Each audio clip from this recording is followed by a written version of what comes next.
Good evening, welcome to health scan. दोस्तों, नवरात्रि की आपको बहुत बहुत शुभकामनाएं। ये है ट्विंस प्रेगनेंसी का पार्ट 2 और इसमें हम देखेंगे इंपॉर्टेंट साइंस जो कि महिला में देखे जाते हैं जिनमें ट्विंस प्रेगनेंसी के ज़्यादा चांसेस होते हैं। दूसरा मैं डिस्कस करूंगा कि मोनोकोरियोनिक ट्विंस में कितनी बार हमको अल्ट्रासाउंड कराना चाहिए और 6 से 32 हफ्ते तक की अल्ट्रासाउंड फोटोज, कुछ रेयर कॉम्प्लिकेशंस और लास्ट तक आप जुड़े रहेंगे तो मैं अपनी तरफ से एडवाइस भी आपको दूंगा। डायरेक्टली शुरू करते हैं। क्या कोई ऐसी चीज भी है जिससे जुड़वा बच्चे हो जाएं? ऐसा कोई कमाल या जादू तो नहीं है कि आपके जुड़वा बच्चे हो ही जाएंगे, लेकिन कुछ ऐसी चीजें होती हैं जिससे जुड़वा बच्चे होने के ज्यादा चांस रहते हैं। वो है सबसे पहला आपकी उम्र। ऐसा देखा गया है कि जो 35 या 40 साल की उम्र के होते हैं उनमें ज्यादा चांस है ट्विंस होने के। दूसरा होता है बीएमआई, जो थोड़ी सी हेल्दी होते हैं या जिनका बीएमआई 30 से ऊपर है उनमें ट्विंस होने के ज्यादा चांसेस होते हैं। तीसरा होता है रेस, यानी कि आप व्हाइट रेस को बिलोंग करते हैं कि ब्लैक रेस को। देखा गया है कि ब्लैक रेस में ज्यादा चांसेस होते हैं ट्विंस होने के। सबसे ज्यादा ट्विंस मिलते हैं नाइजीरिया में और सबसे कम चांस होते हैं जापान में।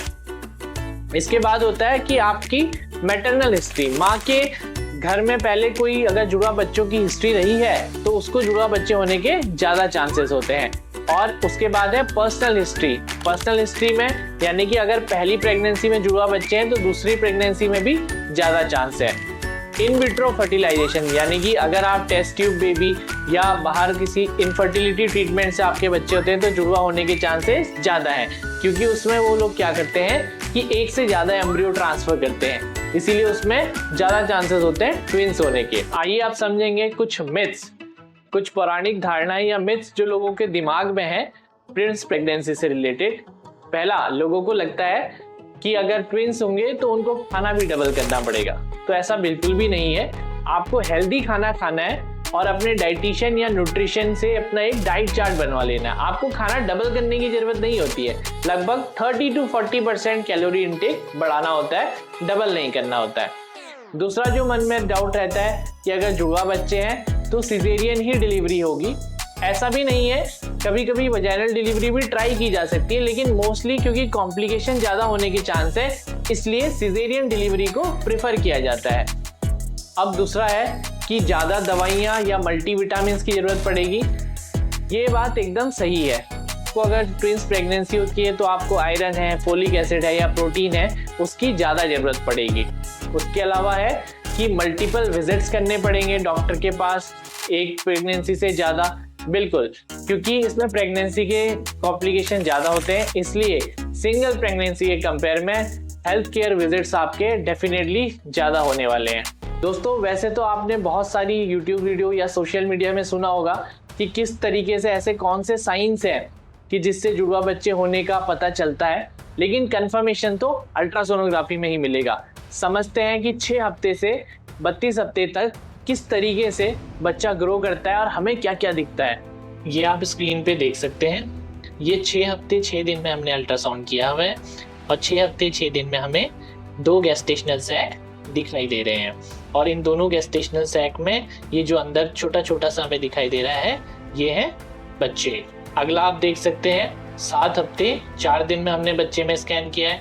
यहाँ पे भी हमें 2 थैलियाँ दिखाई दे रही हैं काली रंग की, जो कि ए और बी से एनोट की गई हैं। और अंदर हमें जो हल्का सा वाइट सा दिख रहा है वो है बच्चा। और साइड में हमने रिपोर्ट भी लगाई है 7 हफ्ते 0 दिन जिसमें लिखा हुआ है, ये गेस्टेशनल एज है। और ये सेम बच्चे की 7 हफ्ते वाले बच्चे की हार्ट रेट है, जो कि हमने एम मोड से ली हुई है। आप देख सकते हैं ए और बी लिखा हुआ है ऊपर की साइड येलो कलर से। ये दोनों हार्ट रेट्स हैं बच्चे की। अब आप देखिए 8 हफ्ते 2 दिन वाला स्कैन, इसमें हमने 3D इमेज भी लगाई है। तो 3D में आप देख सकते हैं 2 खड्डे जैसे दिख रहे हैं जिसको हमने ए और बी लिखा हुआ है। तो ये 8 हफ्ते 2 दिन वाला स्कैन है, इसमें भी हमें 2 थैलियां दिखाई दे रही हैं। अगला स्कैन है 11 हफ्ते 4 दिन, यानी कि NT-NB का समय है। और आप देख सकते हैं यहाँ पे हमें क्या दिख रहा है, 2 बच्चे दिखाई दे रहे हैं जिसको हमने फीटस ए और फीटस बी के नाम से लिखा हुआ है। और छोटी सी एक व्हाइट लाइन भी दिखाई देती है दोनों के बीच में, आप देख सकते हैं। ये वीडियो जो आप देख रहे हैं ये है 21 हफ्ते 3 दिन का। आप देख सकते हैं दो अलग अलग बच्चे हैं। राइट साइड पे हार्ट दिख रहा है हमें। 21 हफ्ते 3 दिन वाले बच्चे की रीढ़ की हड्डी है जो हमने 3D में ली है। ए और बी से हमने इसको दिखाया हुआ है। आप देख सकते हैं ये है 28 हफ्ते का बच्चा और हमें दोनों की हार्ट बीट्स सेपरेटली दिखाई दे रही हैं। मोनोकोरियोनिक ट्विंस में number of ultrasound international society of ultrasound obstetric and gynaecology की तरफ से जो गाइडलाइन रिकमेंडेड है, आप स्लाइड्स में देख सकते हैं कि NT-NB स्कैन जो 11 से 14 हफ्ते में होता है, उसके बाद हर 2 हफ्ते में अल्ट्रासाउंड की रिकमेंडेशन है, क्योंकि मोनोकोरियोनिक में कॉम्प्लिकेशंस ज़्यादा होते हैं। लेकिन आप ध्यान रखिए, हर हेल्थ प्रैक्टिशनर कोई और गाइडलाइंस भी फॉलो कर रहा हो सकता है। आइए मैं आपको बताता हूँ कुछ रेयर कॉम्प्लिकेशंस। इनके बारे में डिटेल किसी और वीडियो में जानेंगे। ये आइडेंटिकल ट्विंस में देखे जाते हैं। पहला होता है twin to twin transfusion syndrome. इसको आप मोटू पतलू की तरह समझ सकते हैं। इसमें ब्लड सप्लाई दोनों बच्चों को बराबर नहीं जाती है, इसीलिए एक बच्चे में ग्रोथ कम होती है और एक बच्चे में ग्रोथ ज्यादा हो जाती है। दूसरा होता है ट्विंस एनीमिया पॉलीसाइथीमिया सीक्वेंस, जिसमें एक बच्चे में हीमोग्लोबिन की कमी रह जाती है और दूसरे बच्चे में बहुत सारे ब्लड सेल्स बढ़ जाते हैं, थिक ब्लड रहता है, गाढ़ा ब्लड रहता है। और तीसरा होता है ट्रैप, जिसको बोलते हैं ट्विन रिवर्स्ड आर्टीरियल परफ्यूजन। इसमें भी एक बच्चे की ग्रोथ अच्छी होती है और एक बच्चे की ग्रोथ ढंग से नहीं हो पाती है। मेरी एडवाइस क्या रहेगी?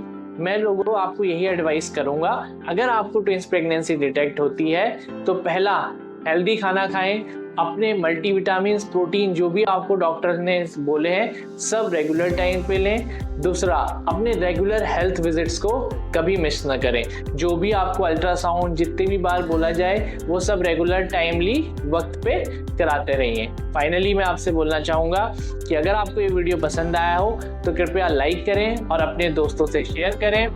मैं आपसे जुड़ता रहूँगा इसी टाइप के हेल्थ अपडेट से अपने अगले वीडियो में। फाइनली खुश रहिए, stay healthy and stay wealthy, क्योंकि हेल्थ इज रियल वेल्थ।